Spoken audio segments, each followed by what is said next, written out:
मरे घर पनिया पिलाई दी है जान गे, कफन ओढ़ाई दी है टूटत ही जब प्राण गे।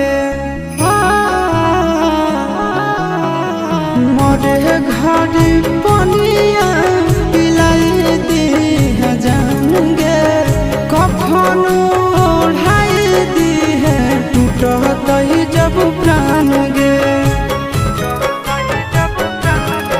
हगे हमारा से तोरा